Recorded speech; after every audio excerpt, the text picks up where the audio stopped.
Bharatiya Janata party दंगा करवाना चाहती है, बयान दिया समाजवादी पार्टी के बड़े नेताओं ने। दंगा से प्रदेश को मुक्त करवाते हैं। हिंदू मरेगा तो मुसलमान भी मरेगा। उनका पीडीए जो है ना, पी का मतलब उसका परिवार से है, डी का मतलब दंगा से है और ये का मतलब एसोसिएशन का है। कानून से ऊपर जब सरकार अपने आप को मानने लगती है तो मुझे लगता है तब भी गड़बड़ होती है। अगर नियम विरुद्ध में कोई आचरण करता हूं तो मुझ पे भी वो कानून उतना ही लागू होता है जितना किसी अन्य पे लागू होता है। हमारे इस खास कार्यक्रम घोषणा पत्र में आप सबका एक बार स्वागत है और इस वक्त मेरे साथ मौजूद हैं मंच पर उत्तर प्रदेश के मुख्यमंत्री योगी आदित्यनाथ। योगी जी, आपका स्वागत है, अभिनंदन है। धन्यवाद जी। योगी जी, उत्तर प्रदेश सरकार को 7 साल पूरे होने वाले हैं और लोकसभा चुनाव सामने है। लोकसभा चुनाव में आप दावा कर रहे हैं बेहतर प्रदर्शन करेंगे, पिछली बार से बेहतर प्रदर्शन करेंगे।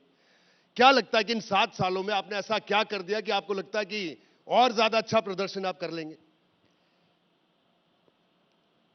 देखिए, मैं व्यक्तिगत रूप से कुछ भी नहीं हूं। आज उत्तर प्रदेश में जो कुछ भी परिवर्तन दिखाई देता है,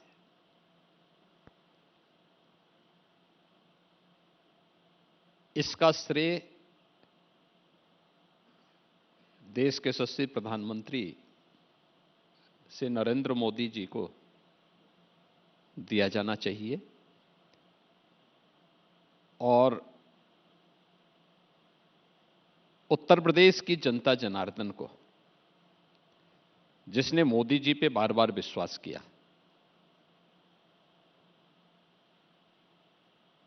उत्तर प्रदेश के बारे में आज देश और दुनिया की धारणाएं बदली हैं। यही प्रदेश था जी। 17 के पहले लोगों के सामने पहचान का संकट था। 17 के पहले हर दूसरे तीसरे दिन एक दंगा यूपी में होता था।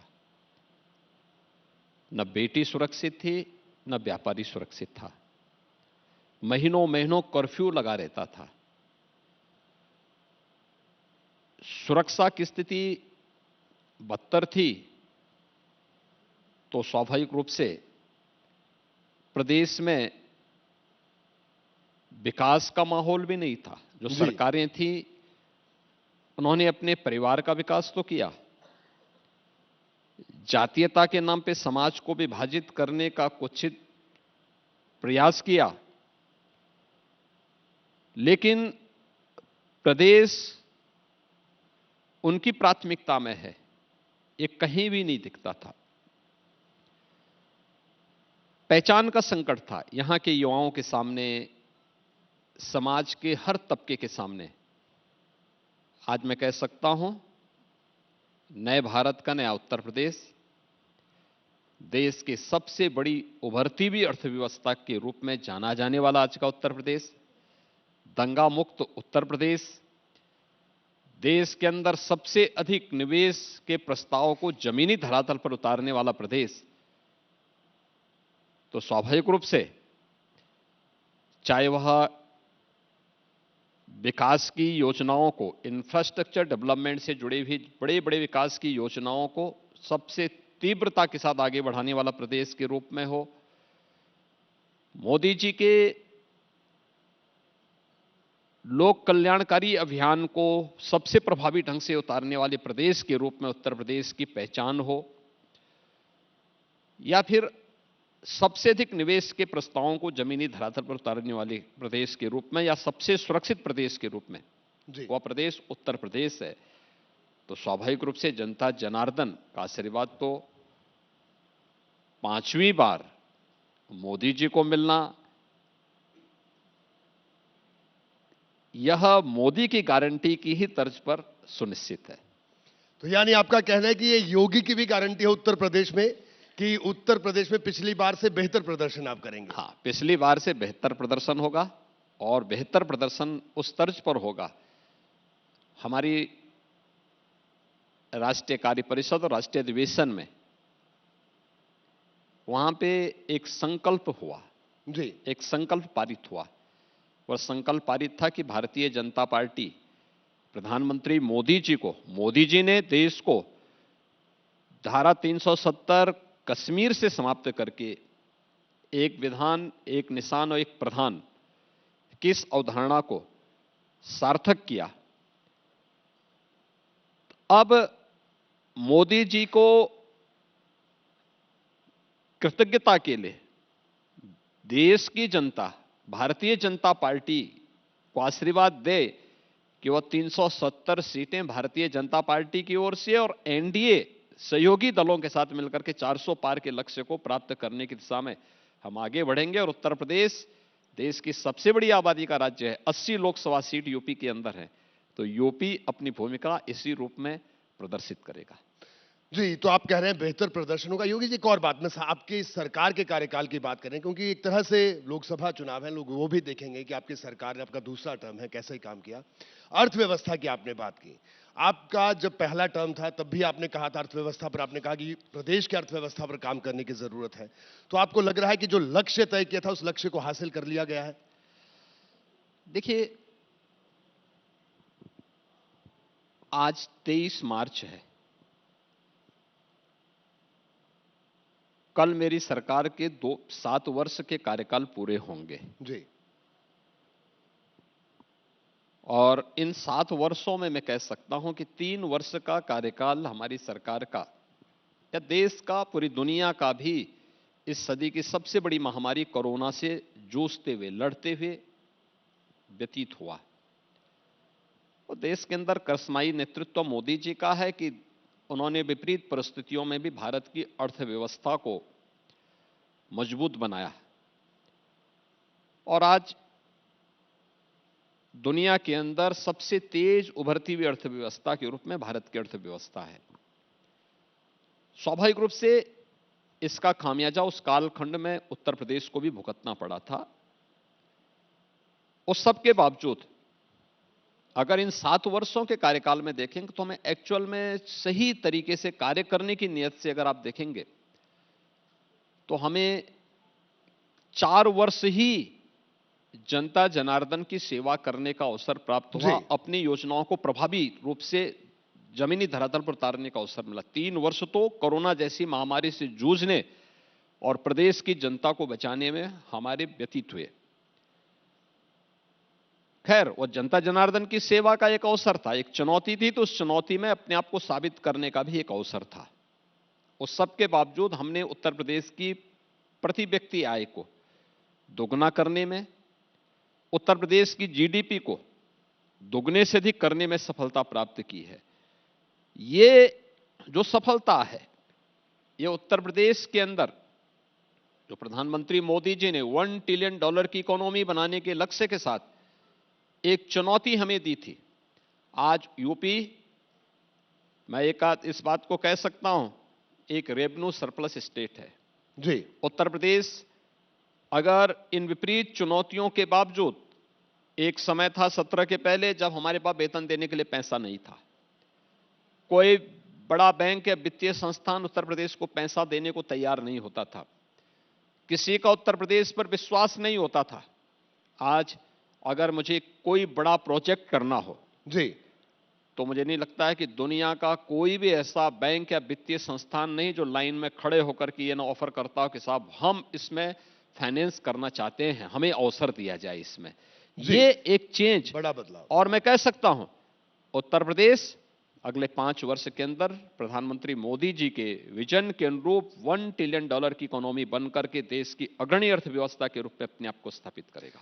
बिल्कुल योगी जी, अर्थव्यवस्था की बात हुई। अब लोकसभा चुनाव की अगर हम बात करें, ठीक है, आपने बताया कि किस तरह से अर्थव्यवस्था पर काम किया, दिख भी रहा है धरातल पर, लेकिन जब लोकसभा की बारी आती है तो विपक्ष का कहना है कि आप लोग फिर ध्रुवीकरण की राजनीति करते हैं। आज भी मैं देख रहा था कि योगी आदित्यनाथ लोकसभा चुनाव प्रचार का आगाज मथुरा से करेंगे, कि एक बार फिर से हिंदुत्व की राह पर ध्रुवीकरण की राजनीति कर रहे हैं आप लोग। देखिए, हम ध्रुवीकरण की राजनीति नहीं करते, हम तो डेवलपमेंट की बात कर रहे हैं, लेकिन लोक आस्था का सम्मान भी करते हैं, हम उसके साथ खिलवाड़ नहीं करते। वे कर्फ्यू लगाते थे तो हम लोक आस्था का सम्मान करके कावड़ यात्रा को भी प्रोत्साहित करते हैं। नहीं, कावड़ यात्रा निकलनी चाहिए क्योंकि उसकी आस्था है। वे दंगा करवाते थे हम प्रदेश को कानून के राज के अनुसार दंगा मुक्त राज्य के रूप में स्थापित करते हैं। उन्होंने प्रदेश को अराजकता की भट्टी में झोंकने का प्रयास किया था। हमने उत्तर प्रदेश को देश की एस्पिरेशन का एक अड्डा, एक प्रदेश बना करके लोगों के लिए उत्तर प्रदेश वास्तव में जिस भाव के साथ लोग उत्तर प्रदेश को देखते थे जी, उस भाव के रूप में उत्तर प्रदेश को हमने प्रस्तुत किया है। और स्वाभाविक रूप से ये तो हमारे लिए एक अवसर है। देखिए, केवल डेवलपमेंट से और लोक कल्याण के कार्यों से नहीं होगा। हमें अधिक से अधिक एम्प्लॉयमेंट जनरेट करना है तो उन सभी सेक्टर्स को हमें आगे करना पड़ेगा जो हमारे पास संभावनाएं जिनमें है जी। उसमें सर्विस सेक्टर एक है, टूरिज्म, यानी उन सभी स्पिरिचुअल टूरिज्म में जो उत्तर प्रदेश के अंदर संभावनाएं हैं, कौन नहीं जानता। अयोध्या हमारे पास, काशी हमारे पास, मथुरा हमारे पास। लेकिन योगी जी, विपक्ष कहता है कि आप संभावना, चुनावी संभावनाएं तलाशते हैं। चुनावी संभावना नहीं, मैं जितनी बार अयोध्या गया हूं, मैं कहता हूं कि मुझसे पहले अगर सभी मुख्यमंत्रियों के कार्यकाल को देख लिया जाए, वे उतनी बार नहीं गए होंगे जी। मैं जितनी बार मथुरा गया हूं, उससे पहले कोई भी अन्य मुख्यमंत्री या सभी का एक साथ जोड़ लिया जाए तो भी लोग वहां नहीं गए होंगे। मैं जितनी बार काशी गया हूं जी, कोई भी अन्य मुख्यमंत्री उतनी बार काशी, यानी एक की बात मत करो, मैं सभी को कहता हूं, सभी के कार्यकाल को जोड़ लिया जाए तब भी लोग उतना काशी नहीं गए होंगे। आप तो नोएडा भी जाते हैं। मैं नोएडा भी जाता हूं जी। और मैं बिजनौर भी जाता हूं, मैं आगरा भी जाता हूं। प्रदेश के अंदर हर जनपद में मैं जाता हूं, हर जनपद का विजिट मैं करता हूं।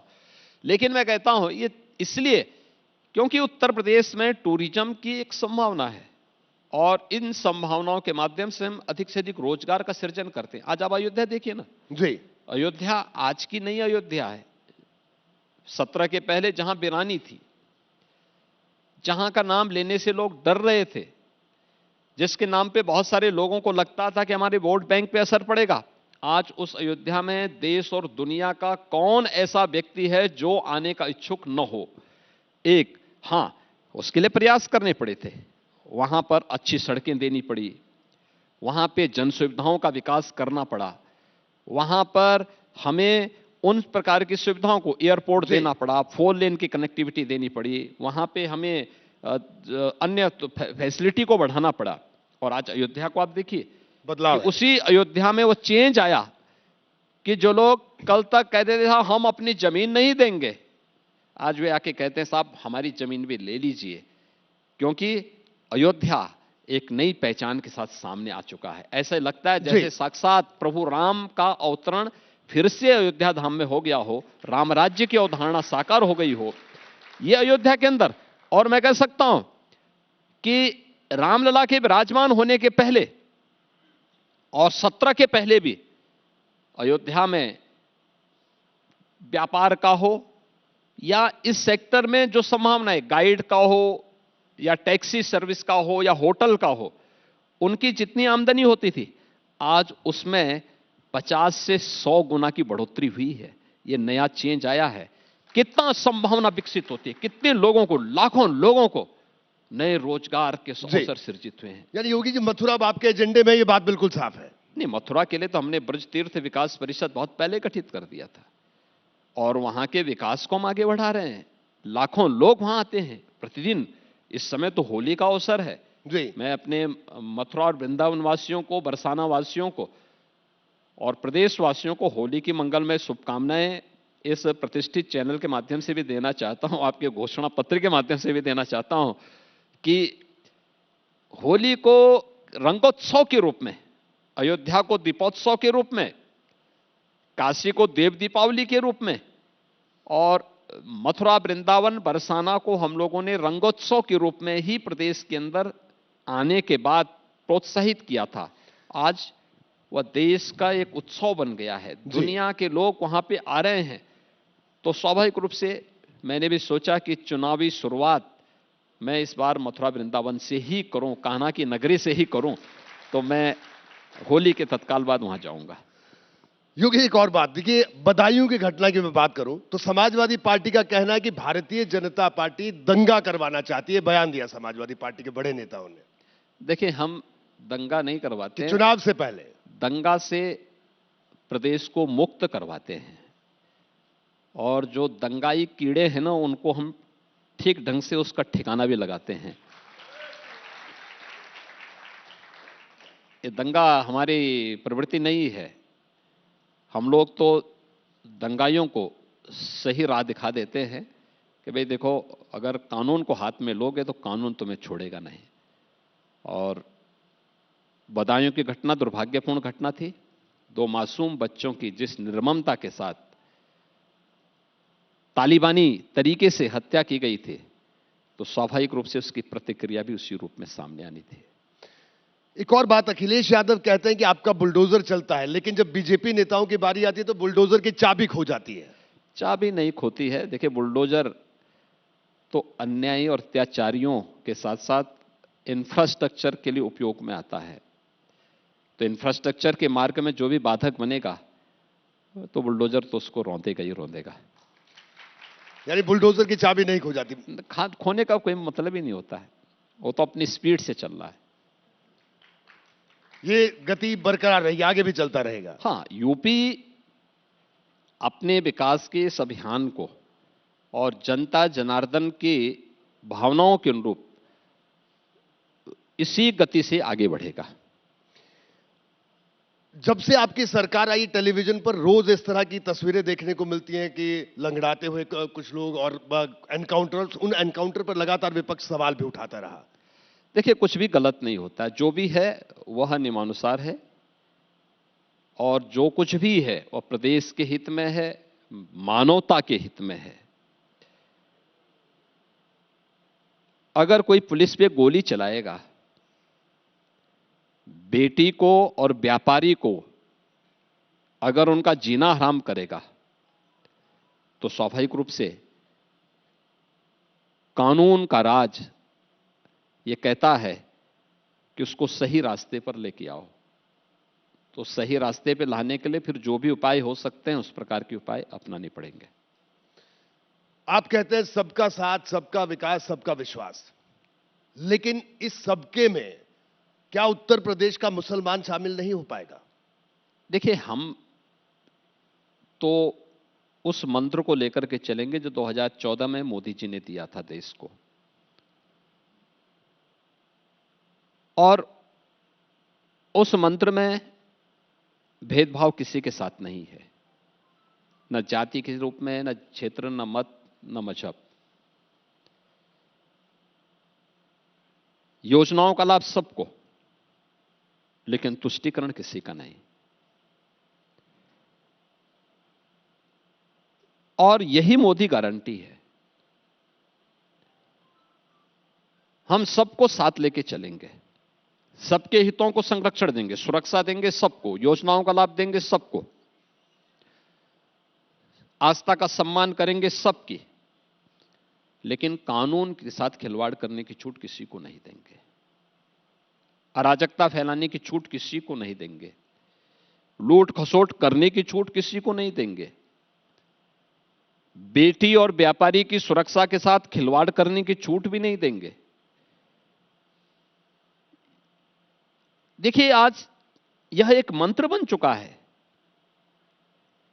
लोगों ने उसको हाथों हाथ लिया है। आप मुझे बताओ ना, यह है मोदी गारंटी क्या है, जिसमें 12 करोड़ किसानों को प्रधानमंत्री किसान सम्मान निधि का लाभ निरंतर मिल रहा है, 4 करोड़ गरीबों को सिर ढकने के लिए छत उपलब्ध हो गई, एक एक आवास मिल गया, 12 करोड़ गरीबों को जिसके घर में आजादी के बाद कभी शौचालय नहीं बने थे, उनके घर में शौचालय बन गए। देश के अंदर 50 करोड़ गरीबों को 5 लाख रुपए सालाना स्वास्थ्य बीमा का कवर मिल गया। यह भाव तभी आता है जब व्यक्ति के लिए नेशन फर्स्ट ये उसकी प्रायोरिटी होती है, तब वह जाति, मत और मजहब के आधार पर नहीं, तुष्टीकरण पर नहीं, बल्कि जनता जनार्दन की संतुष्टि के आधार पर शासन व्यवस्था का संचालन करता है। और मोदी जी ने यही किया, एक एक योजना का लाभ बिना भेदभाव के उन तक पहुंचाने का काम किया। ठीक है योगी जी, आप जो ये कह रहे हैं ये तमाम योजना, इसमें कोई इनकार भी नहीं कर सकता, क्योंकि आंकड़े हैं, सरकारी आंकड़े हैं। लेकिन सवाल यह है कि उसके बावजूद आप लोग अल्पसंख्यकों के मन में वो जगह क्यों नहीं बना पाए, वो क्यों नहीं बना पाए, वो विश्वास क्यों नहीं जगा पाए? क्योंकि हम हिंदू आस्था के साथ खिलवाड़ नहीं कर पाए, और यह नहीं हो सकता है। हिंदुस्तान में हमें हिंदुस्तान की मूल आत्मा का सम्मान करना पड़ेगा, और हिंदू भारत की मूल आत्मा है, उसका अपमान नहीं किया जा सकता है। जिनको एक गलतफहमी होगी कि हम इस भावना, इस आत्मा का अपमान करके वोट बैंक की राजनीति करेंगे, ऐसी राजनीति को ठोकर मार करके बाहर जाएंगे। हम अपने मूल्यों के आधार पर, देश की सुरक्षा की कीमत पर या हिंदू आस्था के सवाल पर किसी के साथ कोई समझौता नहीं कर सकते हैं। इन भावनाओं का सम्मान करते हुए हम कार्य करेंगे, और हमें प्रसन्नता है कि हम लोग अपने मुद्दों पर अडिग हैं, और ईश्वर की कृपा और जनता जनार्दन का आशीर्वाद हम लोगों के साथ में है। हम लोग सफलतापूर्वक मोदी जी के नेतृत्व में आज अपनी राह आगे बढ़ाते जा रहे हैं। लेकिन जो भय का माहौल है, विपक्ष भी कहता है कि अल्पसंख्यकों में भय का माहौल है, तो ये भय का माहौल बयानबाजी के चलते है, इस पर क्या कहेंगे आप? देखिए, बयानबाजी अब कोई कर रहा है तो अपना बोलते रहे, लेकिन मुझे एक बात बताइए, जब दंगे होते थे तो तब भय का माहौल होता था, या जब दंगा मुक्त प्रदेश है तब भय का माहौल है? देखिए, आगजनी की घटना कहीं होगी, एक जगह से शुरुआत होगी तो उसकी प्रतिक्रिया भी होगी जी। अगर हिंदू का जलेगा तो मुसलमान का भी जलता होगा, हिंदू मरेगा तो मुसलमान भी मरेगा। ऐसा तो है नहीं कि जो है एक तरफा होती होगी कार्रवाई। लेकिन आज दंगा नहीं है, आगजनी नहीं है, अराजकता नहीं है, कर्फ्यू नहीं है, योजनाओं का लाभ सबको समान रूप से मिल रहा है। मैं विभिन्न योजनाओं का एक दिन देख रहा था कि हमने लोक कल्याणकारी योजनाओं को जिस प्रभावी ढंग से बढ़ाया, जैसे उत्तर प्रदेश के अंदर ही 15 करोड़ गरीबों को फ्री में राशन की सुविधा का लाभ है। इस 15 करोड़ में मुस्लिम आबादी तो केवल 19% आती है, लेकिन योजना की लाभ अगर आप राशन की, फ्री राशन की बात देखेंगे, 35% मुस्लिम आबादी ऐसे जो फ्री में राशन की सुविधा का लाभ ले रही है। अब मुझे ये बताओ, जब ये राशन पिछली सरकारों के खाद्यान्न माफिया डकार जाते थे, वो सरकार अच्छी है या मोदी जी के नेतृत्व में यह सरकार जो योजना का लाभ उनके घर तक पहुंचा दे रही है, अब ये भी किसी को नहीं दिखाई दे रहा है। तो देखिए, किसी को रास्ता दिखाने के लिए राह दिखाई जा सकती है, हाथ पकड़कर चलाया जा सकता है। जिसमें भगवान ने दृष्टि न दी हो उसको तो राह दिखाने का रास्ता, उसको हाथ पकड़कर रास्ता दिखाया जा सकता है। लेकिन जो जानबूझ करके दृष्टिहीनता का एक ढोंग कर रहा हो, उसका कोई राह नहीं दिखा सकता है। उसको हमेशा वैसे पड़े रहना है, और अच्छा है वैसे पड़े रहे। आपका कहना है कि विपक्ष ये सब देख नहीं पा रहा, लेकिन योगी जी पीडीए का नारा दिया समाजवादी पार्टी ने, अखिलेश यादव ने, पिछड़ा, दलित, अल्पसंख्यक, इनके सम्मान की लड़ाई लड़ेंगे, और उनका कहना है कि पीडीए इस बार आप लोगों को पछाड़ देगा उत्तर प्रदेश में। देखिए, उनका पीडीए जो है ना, ये परिवार, पी का मतलब उसका परिवार से है, डी का मतलब दंगा से है, और ये का मतलब एसोसिएशन का है। यानी परिवार के समूह के द्वारा जो दंगा किया जाता था वही उनका पीडीए है। मुझे एक बात बताओ, उनके पीडीए में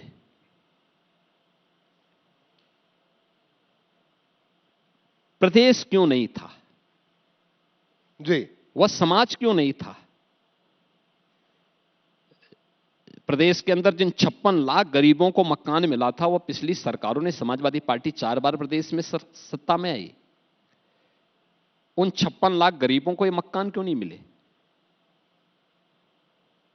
जिन 3.25 करोड़ गरीबों के घर में शौचालय नहीं बन पाए थे, क्यों नहीं दिए इन्होंने? जिन 3.25 करोड़ लोगों को मोदी जी के कारण आज शौचालय मिले हैं, क्या वे पीडीए, वह दलित, वह अल्पसंख्यक, वह अति पिछड़ा या वह अति पिछड़ा जिनके पास ये शौचालय नहीं थे, मकान नहीं थे, क्या वो पीडीए के पार्ट नहीं थे क्या? जिन लोगों को रोजगार मिल रहा है, जिनके साथ जिन युवाओं के जीवन के साथ खिलवाड़ करती थी समाजवादी पार्टी, क्या वे युवा पीडीए के पार्ट नहीं थे क्या? जिन लोगों की सुरक्षा के साथ ये लोग खिलवाड़ करते थे, क्या वे पीडीए के पार्ट नहीं थे क्या? देखिए, हमने तो नेशन फर्स्ट की बात की है जी। ये परिवार डेवलपमेंट एसोसिएशन जो इन लोगों का है, इसको जनता एक बार नहीं 4 बार इससे पहले खारिज कर चुकी है। 2014 में, 2017 में, 2019 में, 2022 में, और ऐतिहासिक रूप से 5वीं बार इसको खारिज करने के लिए उत्तर प्रदेश की जनता जनार्दन फिर से कमर कस चुकी है।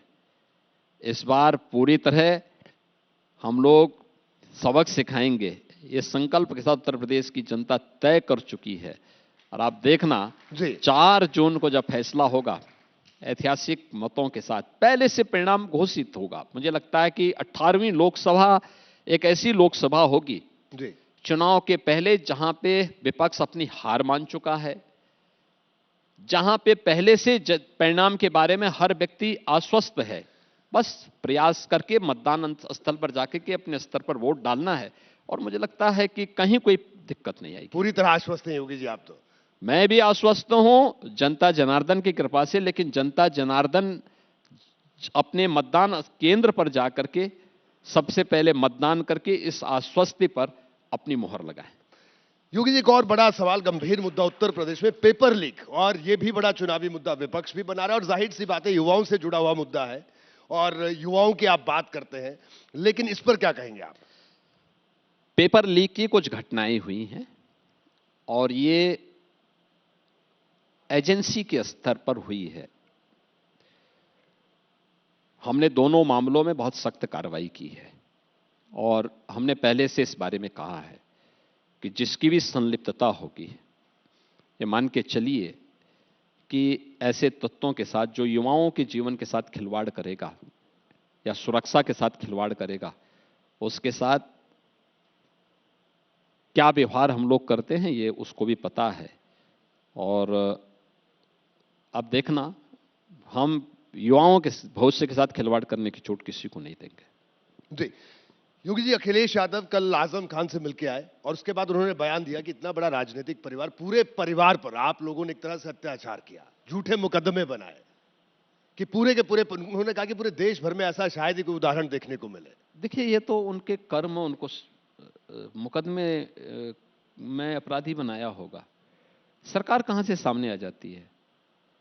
उन्होंने जो कहा, लोगों ने मुकदमा दर्ज कराया, न्यायालय में उसकी जो है, न्यायालय ने उनको सजा की है।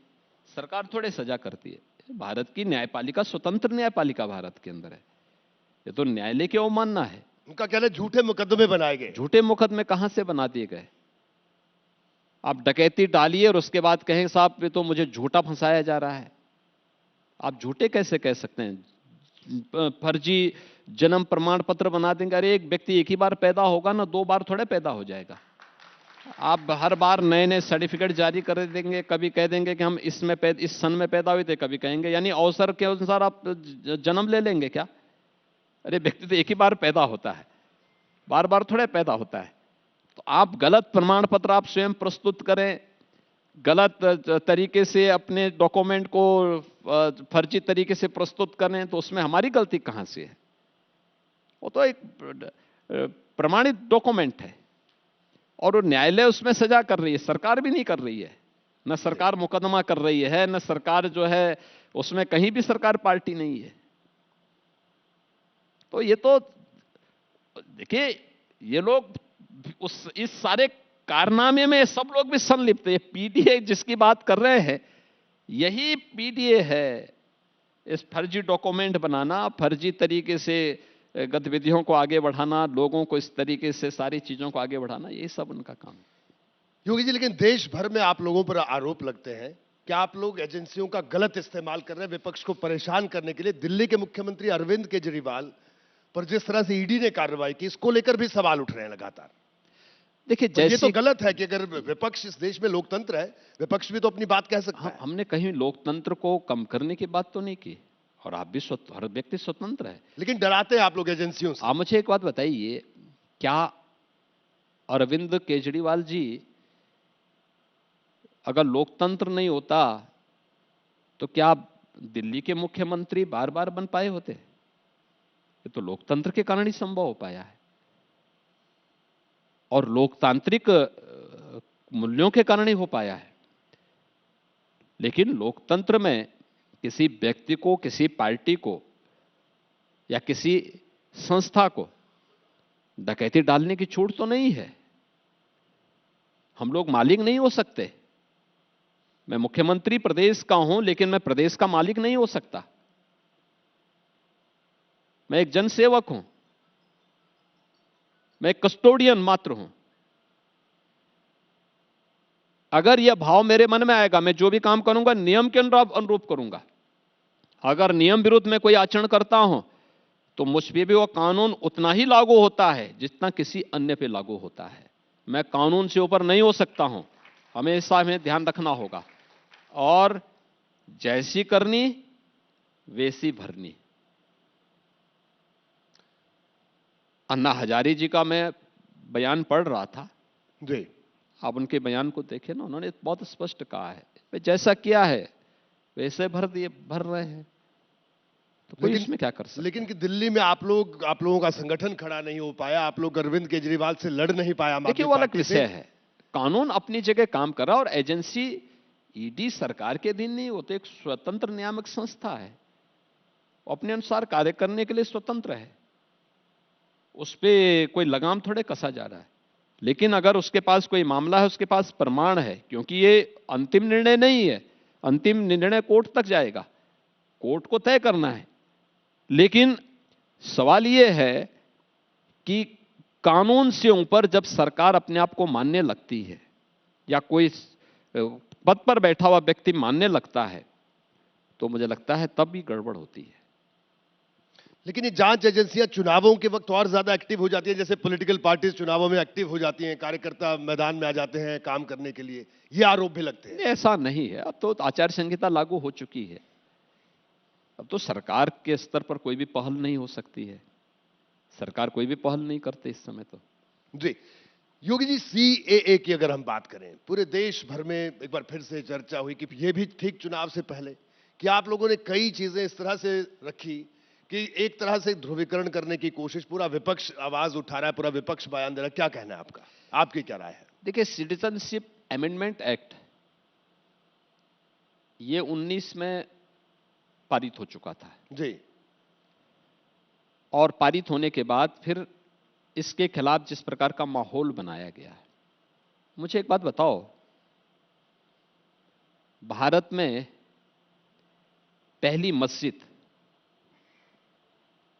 एक राजा ने, हिंदू राजा ने बनाई थी। मैं एक बात नहीं समझ पा रहा हूं जी,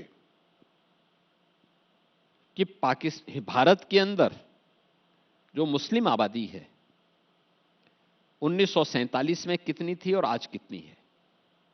उनकी संख्या हिंदुओं से भी कई गुना ज्यादा बढ़ी है।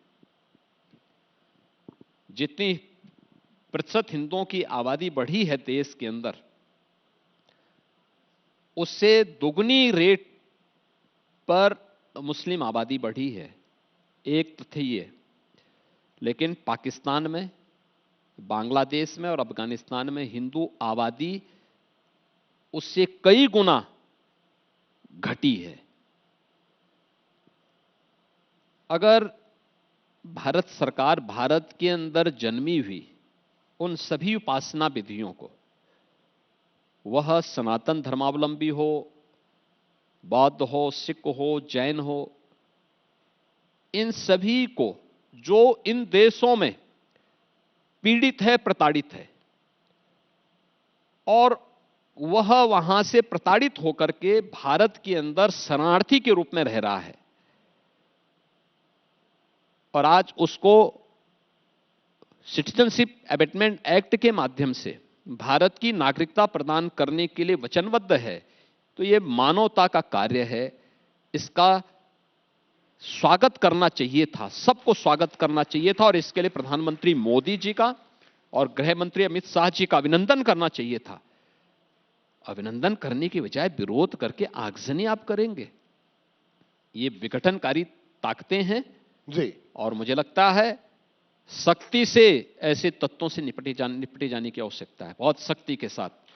क्योंकि मुझे बताओ कि अगर भारत, ये तो भारत की वसुधैव कुटुंबकम की भावना को प्रदर्शित करता है, लेकिन जो लोग भारत की इस भावना के विपरीत आचरण कर रहे हैं, तो भारत के अंदर मस्जिद नहीं बन पाया होता, कोई चर्च नहीं बन पाया होता, कोई अन्य मत या मजहब से जुड़े हुए उपासना विधि के स्थल नहीं बन पाए होते।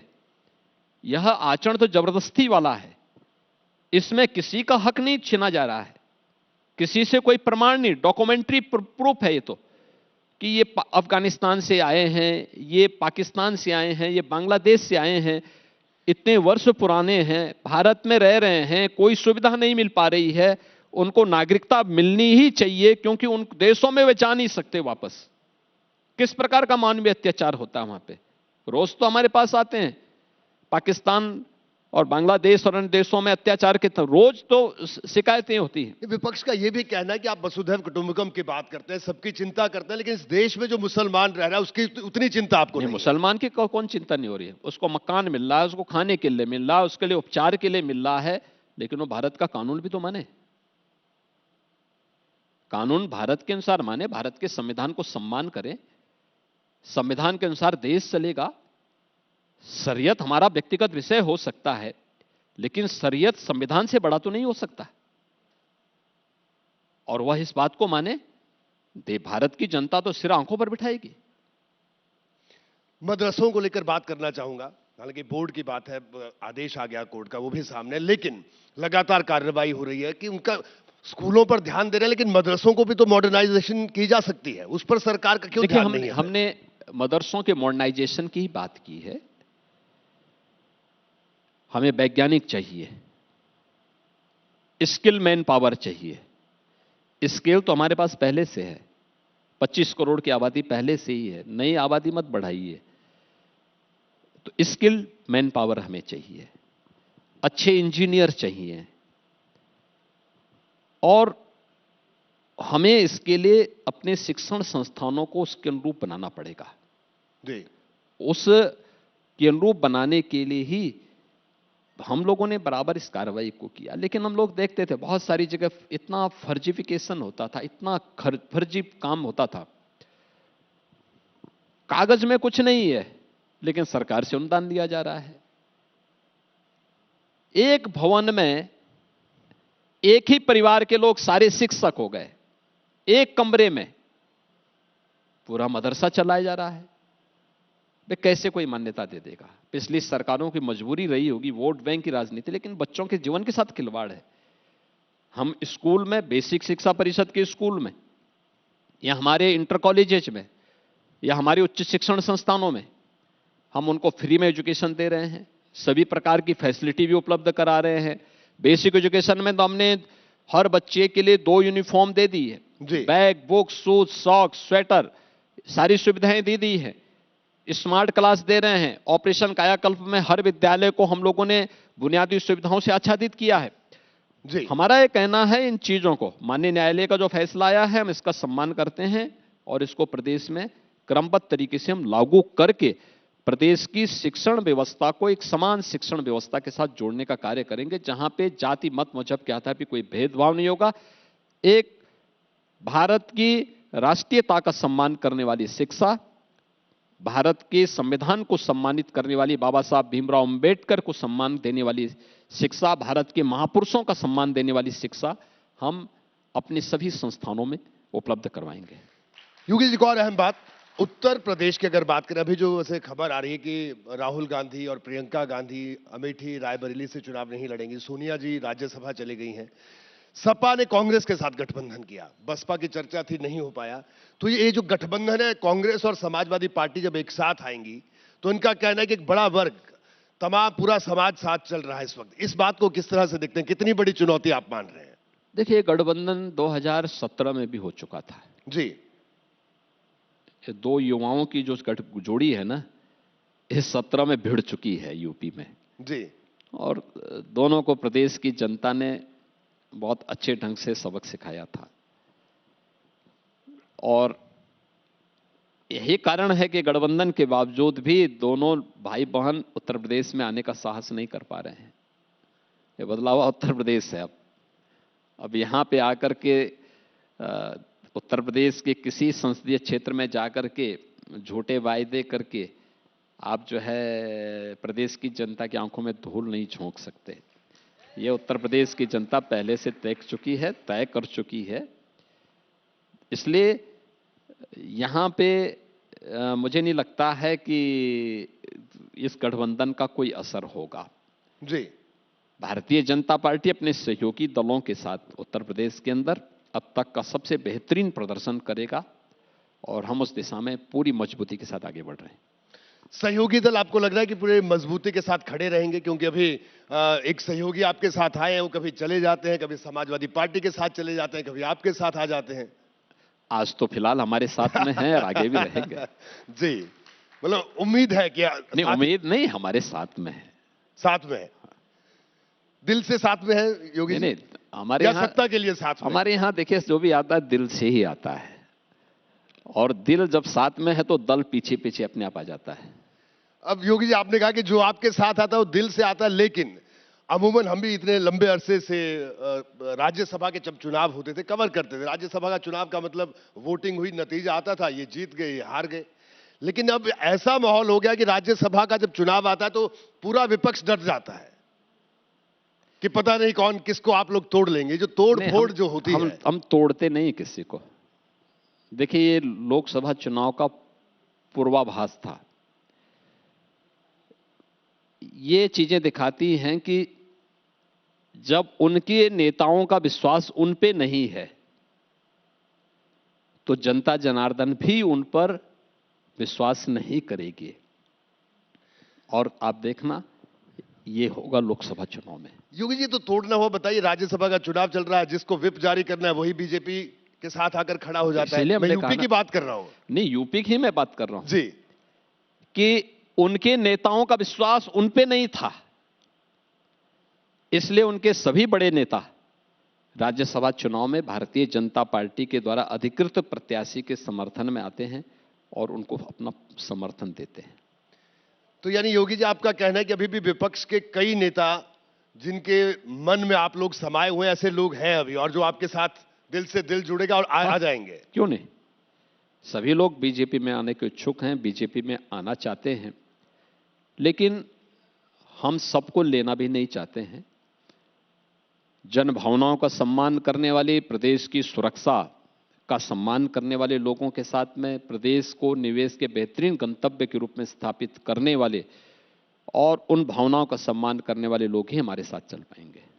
जी योगी जी, ये इस बार का लोकसभा का जो चुनाव है, इस चुनाव को क्या कहा जाए? कोई इस चुनाव में कोई मुद्दा आप देखते हैं, या ये सिर्फ जो डबल इंजन की सरकार है इसी बात को लेकर आप जनता के बीच आएंगे?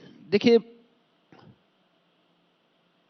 ये लोकसभा का जो चुनाव है संभवतः पहला चुनाव होगा जिसके परिणाम के बारे में पूरा देश पहले से आश्वस्त है। जी। और मोदी की गारंटी पे देश को विश्वास है और देश का आशीर्वाद इस गारंटी के साथ जोड़ना चाहता है। जी।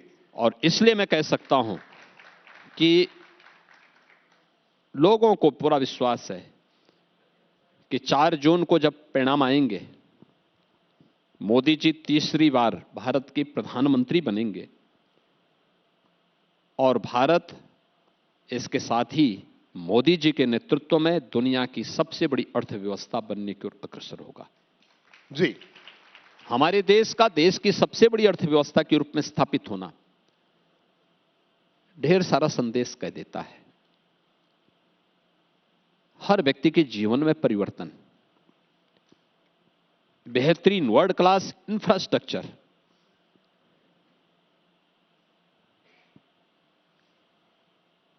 मोदी की guarantee 7 IIT, 7 IIM, 15 AIIMS, 390 world class university, ये सभी इस नए भारत में होंगे और भी अच्छे तरीके से प्रस्तुत होंगे, आगे बढ़ेंगे। तो स्वाभाविक रूप से हर व्यक्ति इसके प्रति आश्वस्त है और अपना आशीर्वाद मोदी जी को देना चाहता है। योगी, जब इस चर्चा के आखिरी दौर में एक सवाल, आपका व्यक्तिगत सवाल मैं आपसे करना चाहूंगा। मतलब हर राजनेता अपनी छवि को लेकर बहुत कॉन्शियस रहना भी चाहिए, स्वाभाविक सी बात है। लेकिन जब भी चुनाव होता है इस देश में, जिस भी प्रदेश में चुनाव होता है, तो आप पूरे देश भर में चुनाव प्रचार पे पार्टी आपको वहां पर लेकर जाती है। तो सबका एक कहना है कि जहां जहां ध्रुवीकरण होता है वहां वहां योगी आदित्यनाथ जी की रैलियां करवाई जाती है। बताइए इस छवि पर क्या कहेंगे आप? नहीं नहीं, मैं तो जो हूं भाई, अब मैं अपना कपड़ा थोड़ा बदल दूंगा। जी, देखो, हम एक ही बाना में रहते हैं और मेरा योगी का बाना है, योगी के रूप में ही मैं रहूंगा। अगर कोई ये कहता हो कि मैं दिन में ये पहनूं और अन्य समय में नीला पीला पहन करके मैं जो है और जगह निकल जाऊंगा, नहीं हो पाएगा। मैं जैसा हूं वैसे ही रहूंगा।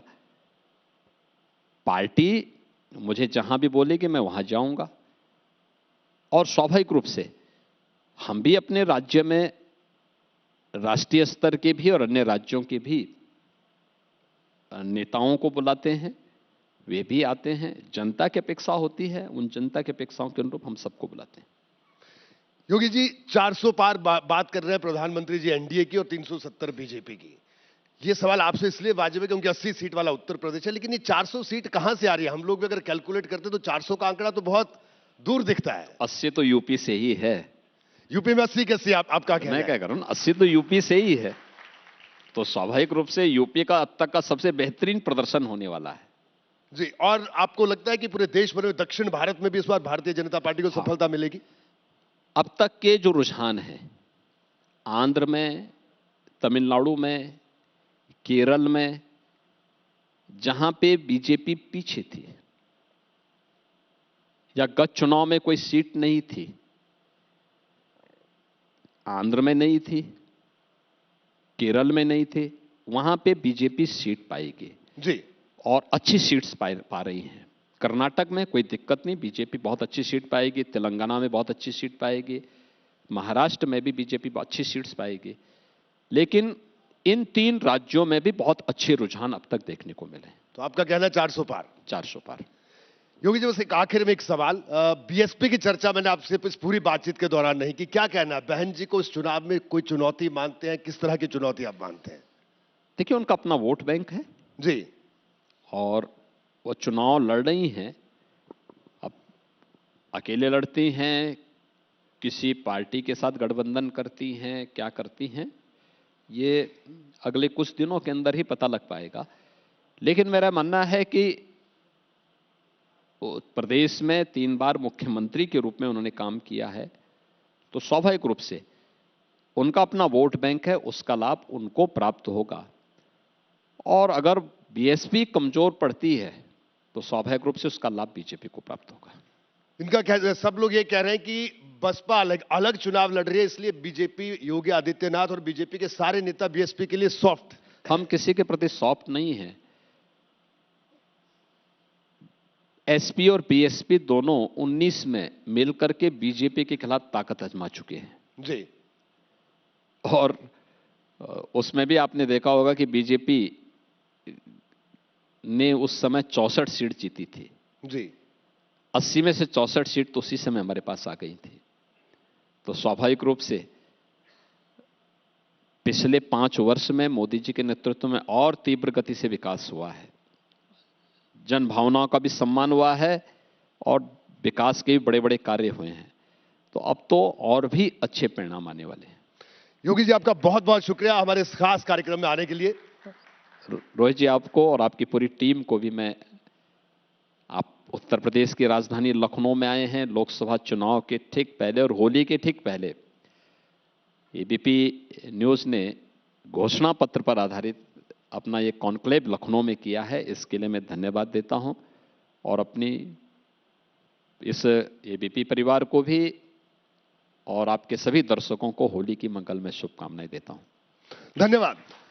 तो आपने देखा कि मुख्यमंत्री योगी आदित्यनाथ वो कह रहे हैं कि 400 पार होगा, ये वो दावा कर रहे हैं और उनका कहना है कि उत्तर प्रदेश में इस बार 80 की 80 सीटें। और बड़ी बात ये, इस बार लोकसभा चुनाव के प्रचार का आगाज वो मथुरा से करने वाले हैं। ये बात भी आज मुख्यमंत्री योगी आदित्यनाथ ने कही है। तो बहरहाल हमारे इस खास पेशकश में इतना ही, दीजिए इजाजत, नमस्कार।